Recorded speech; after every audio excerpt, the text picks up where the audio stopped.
So it looks like we have another big crowd, at least 55 or so, maybe more. So, hey, back there. I appreciate seeing you guys come back every month. It just continues to grow, it looks like. Also need to thank the Legion, as I always do, for hosting this event. They're the perfect venue as far as we're concerned. They make everything so easy. And then we have Cats TV around for the 7th straight month. Recording this. It'll be shown on Cats TV and later on, and then I'll get a DVD of each one, and people can always borrow them. And we eventually plan to put it on YouTube at some point, so everybody will be able to see these things. Some of our programs coming up in June next month. Bradley Cook of the IU Archives will be here to show a lot of rare old photos he has in his collection, and there's a lot of them. In July, our own Dave Lemon here is going to give a program on the origins of the street names in Bloomington, the history of the streets, how they were named, how the names changed over time, from time to time. And then August, we have Rick Holdeman, who's the Reverend Rick Holdeman, who's with the Reformed Presbyterian Church, and he's going to go through the history of the Covenanter family and get into a little bit of the Underground Railroad, which would be kind of interesting too, I think. On today, concerning today's program, one of our members here, Randy Richardson, got me onto this, gave me the idea to ask Cathy Meyer to come here. She'd seen her program before, and Cathy was kind enough to accept our invitation. She's a naturalist with the Monroe County Parks and Rec, has been for about 25 years or so. She will tell the story of how the cemeteries around the Monroe Reservoir were relocated to avoid the rising waters of the lake in the 1960s, and it should be real fascinating. So, Cathy? Oh, one sec. Oh, I forgot. I got it. First of all, George, about the emails. Yes. Hi, I'm George Carpenter. I had two announcements I forgot. I handle the email account. If there's anyone here who wants to be notified about these meetings a week in advance or so, give me your name and email address, and I'll be glad to add you to the list. If anybody wants to be deleted from the list, I'm also the guy to get in touch with. We've been doing this now for a couple of years and haven't lost anybody yet. So I guess we're doing a pretty good job. Also, the History Club would be interested in your ideas for a history presentation. Maybe you got something that you're really particularly passionate about. You could be the presenter. So let us know about that. If anyone has any questions, I'll see you after the meeting. Have a good day. Thank you. Now we have a couple of announcements. Randy Richardson first wants to say something.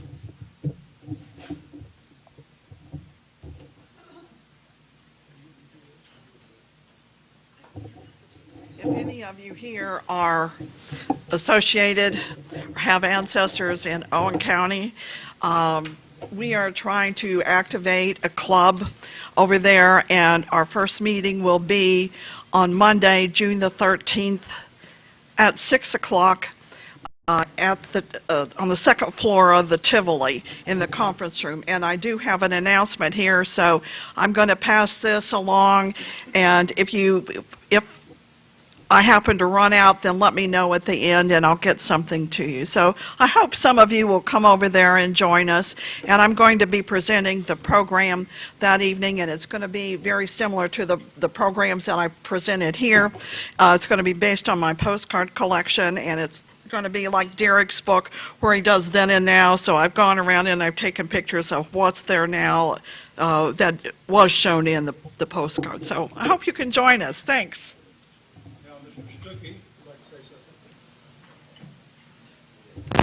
I'm Clay Stuckey, and I'm speaking on the history of the limestone industry at the museum tomorrow evening at 5:30. However, it is exactly the same talk that I gave here in January. So if you heard it once, you don't need to hear it twice. Is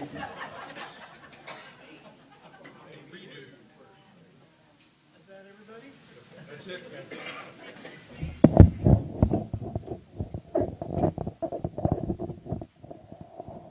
See if I can move this without too much disruption. If I sit here, am I going to be blocking anybody's view?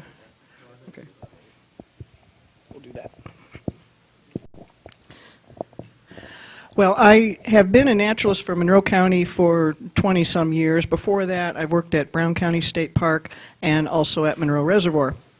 And while I was at the reservoir, became very interested in the history of the land there. There is a dissertation that's published by Indiana University that some of you may be aware of about the development of the lake and the disruption it caused to the families who had lived there for a long time. There are still hard feelings among some of those families that the best farmland in the county was flooded permanently to create that reservoir.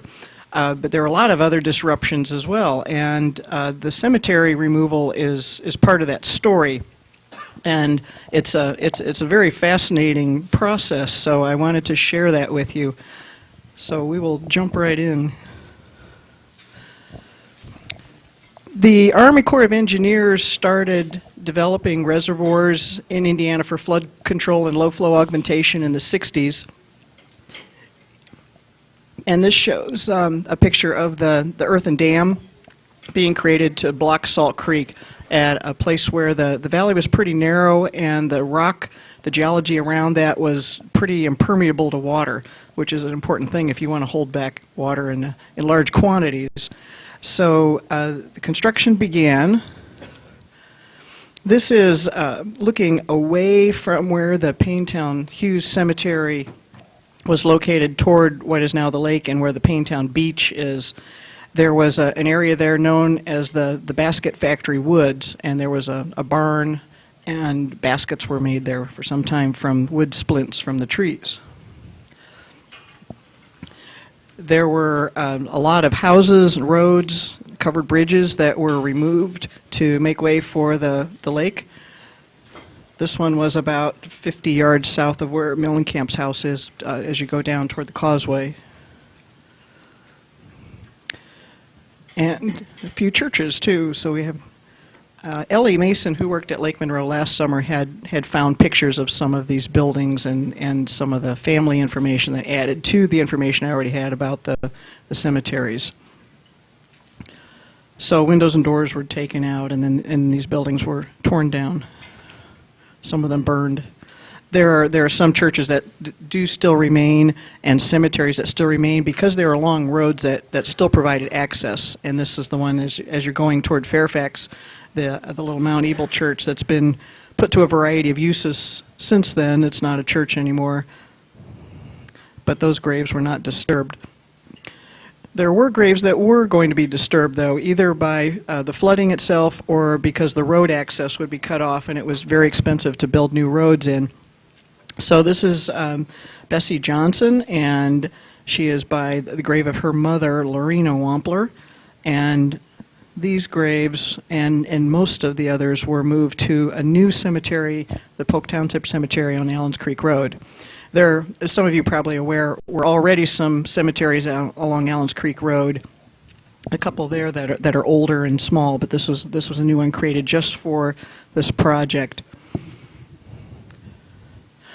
So there were 8 cemeteries that were identified as needing to be removed, and there was a funeral director in Heltonville named Dwight Jones who was in charge of overseeing all of the operations. The Army Corps of Engineers hired a contractor from North Carolina, and one of their requirements was that they had to have an undertaker there to supervise everything and document what was done. A total of 341 graves were found and removed, and they started in October of 1964 and finished it up by May 1st, 1965. So these are the names of the cemeteries and how many graves were at each one. There was one at Cutright that there was some historical information that there should be a cemetery there, but the work crews could not locate it, and any next of kin they brought in were not able to find it either. So There may not have been a cemetery there, or it was not in the location where anybody thought it was, or all remnants of it are gone. There weren't any depressions or stones or anything left to locate it. So it ended up being seven cemeteries that were affected. And you can see the Hughes Cemetery was a pretty big one, but some of these others were very small, just a few graves in each one.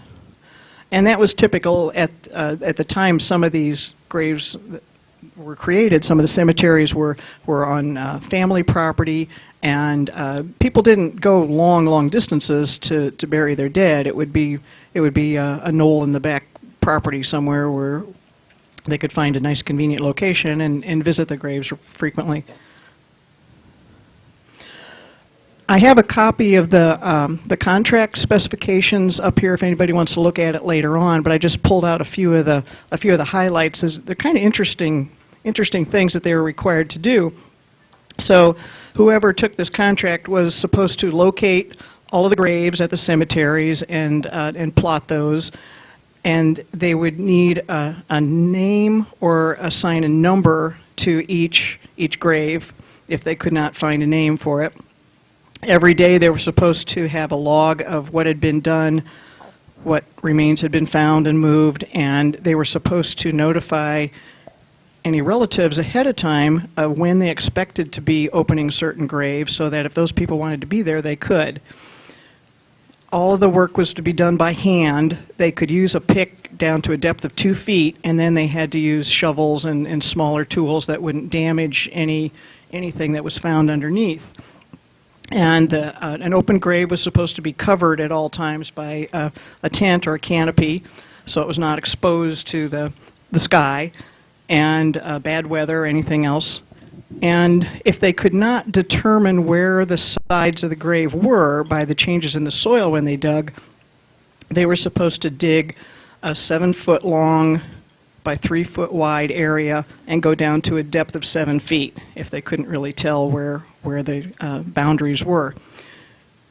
If they could not find any remains, and this was the case in most of the graves, everything's completely decayed and there was no bones, no jewelry or anything left behind, they would collect a certain amount of material from the bottom of the grave, a minimum of half a cubic foot, and that was put into a wooden box. If they did find any jewelry, buttons, lodge emblems, things like that, any metal objects or things that had been placed in the grave, those were supposed to be collected, and under the supervision of the foreman were put into a box and sealed, and all of those personal effects were kept under guard to prevent anybody from looting anything from graves that they found. It could have been tempting for somebody who found something of some value to think, oh, well, I'll just kind of slip that in my pocket. But they were very careful about that.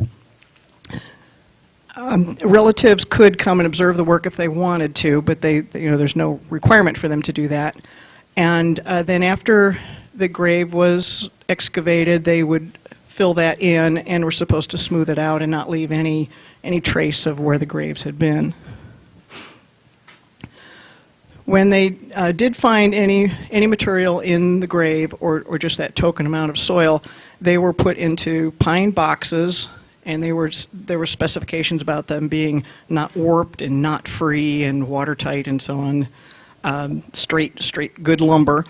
And the minimum size was 18 by 36, that should be inches, and 12 inches deep. And those were to be screwed shut and painted, and then a plate was put on each one near the head end with the name and the cemetery it had come from and an identification number if there was no name. And those boxes had to be transported immediately to the new burial site, or they could keep them in an enclosed vehicle or a building no more than 6 hours and then move several at once. But they were never to be left out overnight. So they were very meticulous about this whole process of being respectful and doing everything in a dignified manner. So all of those things had to be moved and reburied, and all of them were moved to the new Polk Township Cemetery, except 2 that were taken to a Clear Creek Cemetery. And I have names of those if people are interested. If relatives did want to have some kind of a service or a memorial of some kind, they could do that, and all of the workers were supposed to stop whatever they were doing while that was going on and not disrupt it, so that was a sign of respect. They could choose to take the remains elsewhere. They had additional expenses if they would do that. The government would pay as much as they would to move them to the Polk Township Cemetery, and any additional expense would be up to the families. Any stones or markers were to be saved and moved to the new grave, and they had to be careful about handling those too, so they wouldn't be chipped or scratched or damaged. So they were not able to use any cables or wire or metal tools on those. They had to be moved by hand or wrapped in rope or cloth slings or something to pick them up and move them. And those were reset at the new grave. So these pictures are taken by Dwight Jones, the undertaker, and he documented all of this pretty well. So this is the supervisor who has a map in his pocket of the cemetery that they're working on, the layout of the graves and so on. This is believed to be a view of the Blackwell Cemetery, and that was the first one that was moved. And this is one that would have been cut off by the water floodings, the roads that access it, so it would not have been accessible. It would have been a greater expense to the government to make new roads into some of these areas than it was to move the graves. So not all of them would have been flooded by the lake. They just would have been impossible to reach by vehicle, at least, by any of the families whose relatives had been buried there. The contractor was from North Carolina, and they brought in crews of workers who were mostly black farmers from that area. And since they were working in the fall and the winter, it gave these people some work when they were not busy doing other things. But you can see the big pile of dirt there. George Pollard was a supervisor, and he's helping open a grave here.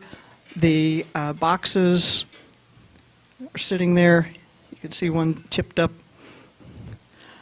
So, as I said, most of these graves, they did not find any kind of remains because embalming was not a practice until after the Civil War, and some of these graves were pretty old, so everything had decomposed. This George Pollard was partially blind and had worked for the Bedford Vault Company, and Mr. Jones knew him and hired him to help with the work. So he's the only one I know the name of in any of these. The Army Corps of Engineers supervised the whole process, and this is a representative from Tennessee who was supervising things. They're looking for grave sites with T-bars to probe the soil to see if there's anything hard underneath, or if they could find where the soil got harder where they dug. And you could see the canopy there. It says he was a nice guy.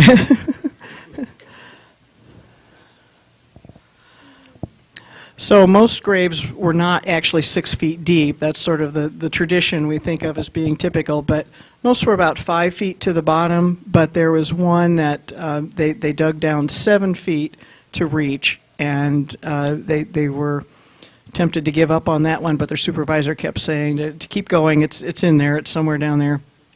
And you could tell by the condition of the soil on the sides and the bottom of the grave that were hard and different from the soil that had been moved and replaced.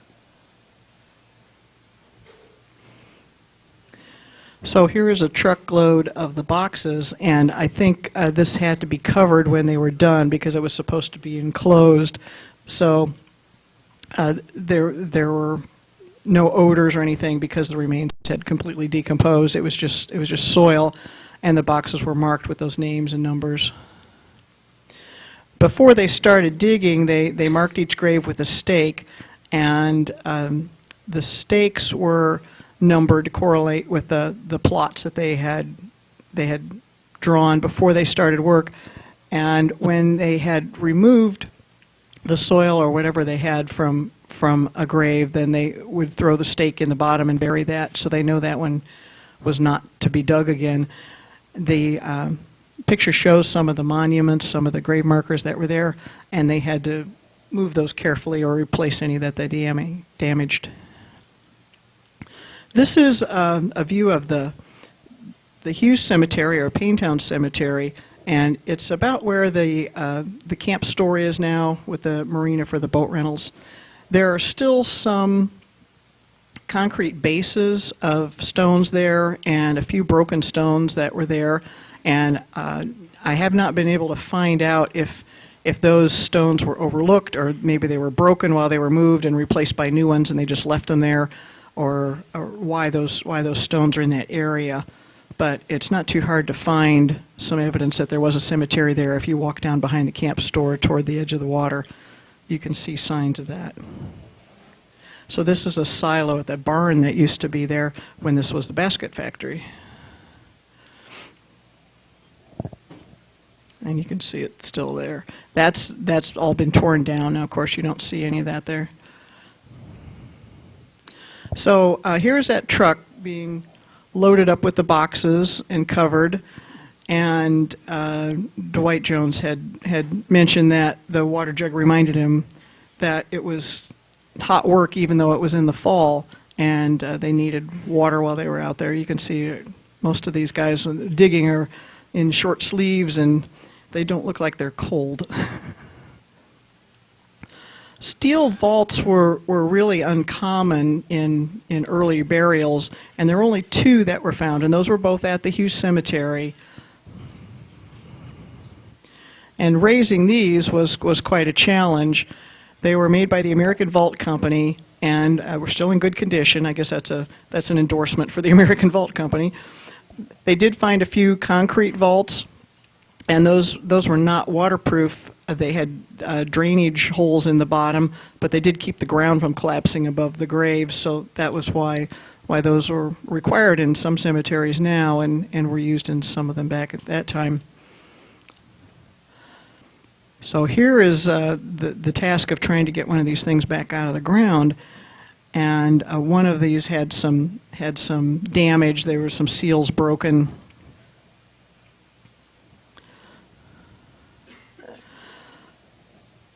And then they set these down, and the chains would sometimes cause some buckling, so they put some oak boards underneath to reinforce those to support them.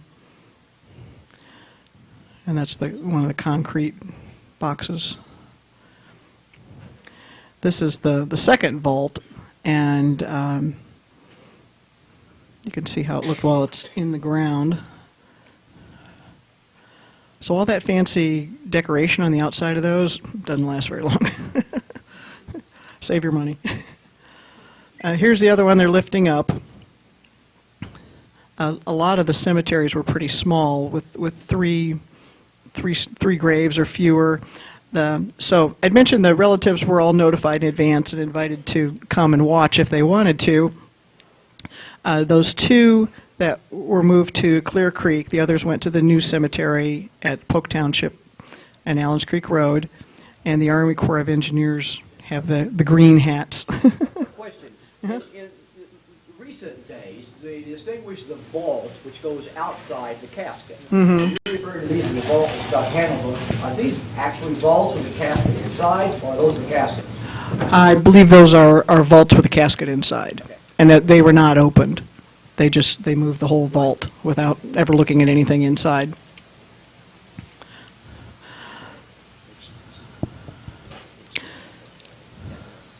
Yeah, well, maybe it was a smaller casket inside. So there were some relatives who did come to observe the process, and mostly out of interest. You know, there were. I think relatives were probably far enough removed from the time of death of these folks, or maybe distantly related, that they came out of interest, but there was, as apparently was not a really emotional occasion.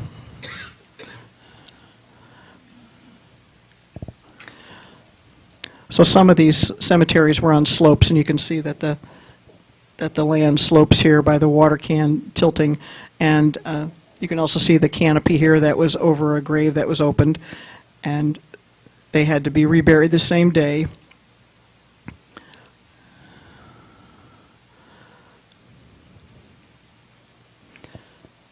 So here's everything going on at once. You've got people digging and supervisors and relatives standing around, all watching the proceedings. So from the final report, I can tell you that the work started on October 6, 1964. It was completed by May 1st. The total cost was about $27,000. And there were photos taken of each of the old cemeteries before and after the work was done, and I have some copies of those pictures here if you want to look at those. And there were drawings of the original cemeteries, and there's also drawings of the layout in the Polk Township Cemetery. The people who had been buried together were placed in the same order in the new cemetery, and each cemetery was separated with some space around them, so if anyone wanted to be added to those families when they were buried, there was room to do that. And there are new graves there as well. So this was kind of the nucleus of starting this new cemetery, but you can go there and walk around and see that they're grouped together by where they had originally been buried together. Kathy? Yeah. Total cost $26,000, almost $27,000. That's, how many people were hired to work? I don't know the number of employees. They moved 341 graves, and this included access roads and clearing brush and setting up the new cemetery. It doesn't sound like very much now, does it? Yeah, it was a while back, 50 years ago. Were there any caskets without vaults? I don't think they found any caskets without vaults. Whatever caskets had been there had decomposed, as far as I know. I have a copy of it, and the Army Corps of Engineers at Monroe Reservoir has it too. Does it list like everything? Not real specifically. No, it doesn't have that much detail. Question back here? Yeah, how much ground was purchased, the total reservoir? How much farmland and did the government have to buy do you know? I don't know that offhand, but they did buy everything up to a certain elevation and a few other spots as well. But the normal pool level of the lake is 538 feet, and they bought quite a bit higher than that to account for any flooding. So 560, thanks. Okay, so the take line is 560, and as you go around the lake, you'll see markers where that line is. So that's all public land below that. Thank you. So there are just a couple more pictures that Ellie Mason added into here from the construction of the lake. So all of this grave work was done by hand, other than trucks to move the boxes, but there were big machines moving land to make the lake. This is the road going down to the gatehouse at Paintown. And you can go down there and look for signs of the former cemetery, and you can go to the Polk Township Cemetery in Allens Creek Road. And I don't think that's 34 years now. So Dwight Jones is the undertaker from Hiltonville who had taken these slides and documented this history so that all of us can ponder that and capture this little piece of the creation of Monroe Reservoir. Did anybody else have any questions? Regarding Elkinsville, were there any cemeteries over there? Was Elkinsville still a hot spot as far as public business? Yes. There were no other cemeteries moved other than these 7. Mm-hmm. There are lots of cemeteries all around the lake that are still there, but these are the only ones that were moved. I would gather from the fact that there were only 2 vaults, there were no modern burials in any of these cemeteries. I mean, relatively recent burials. These are all old. Apparently not. I don't know what the most recent one would have been. They would have all been before 1960 probably, but I don't know what the most recent ones were. Yeah.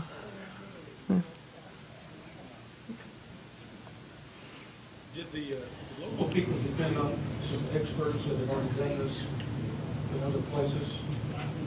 I'm sure I'm sure there was a government procedure for how these things were to be done. I think the contract probably has pretty standard specifications for what the proper protocol was for moving these, and they probably just plugged in the local details of what cemeteries there were and locations and everything.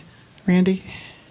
I understand that a number of graves from the Grecian Church Cemetery have been removed as well. Do you know anything about that? I don't. There may have been graves moved at other times by family owners, relatives of those graves. This is like, I don't know. I don't know about that. yeah, I mean, they moved quite a few graves. Uh-huh. I don't know if the city has information about that. They might. Is that the little island they call Cemetery Island out there? That's what they call it, but. It wasn't there. Yeah.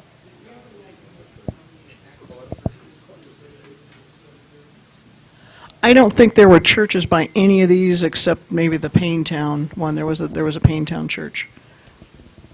The others, I think, were family cemeteries. So that's probably why they were all small. And no recent burials. Right. Anybody else? Well, thank you for inviting me to come and speak. I was pleased to see some familiar faces here, and hope I can join you again sometime in the future.